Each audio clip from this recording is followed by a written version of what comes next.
And April is Autism Acceptance Month, and here in North Carolina, state lawmakers are seeking to help drivers with autism through new legislation. WXII 12's Kelly Kendall has a look at this proposal and how it could impact local law enforcement.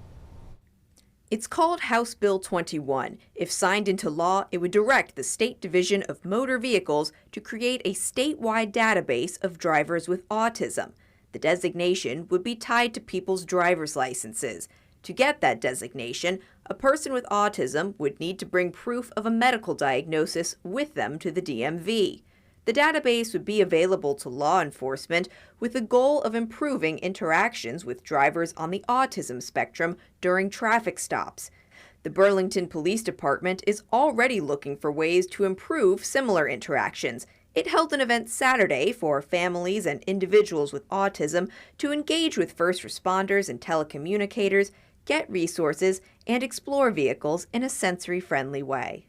It's so important because they get to make that personal connection and they get to speak with them and they get to ask questions, such as if there is an emergency, what are some things that we need to be able to tell communications when we call into 911?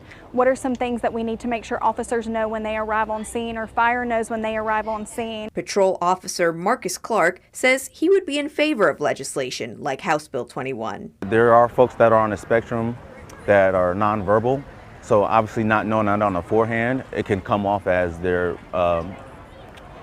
being dismissive and not wanting to positively interact with us. So that I can see that being the big issue. But like I said, if they pass that House bill and we're able to identify that on the front hand, we can better facilitate those issues. House Bill 21 passed unanimously in the State House of Representatives. It still has a ways to go before becoming law. But in a Facebook post celebrating its passage through the House, one of the bill's primary sponsors, Representative Howard Penny Jr. of Harnett County, wrote, "This is a much-needed bill for individuals with autism to feel secure while operating motor vehicles." If the bill becomes law, it would go into effect on January 1st, 2026. In Burlington, I'm Kelly Kendall for WXII 12 News. Again, that was Kelly Kendall. The bill would also require law enforcement officers to undergo training on how to recognize and interact with drivers with autism.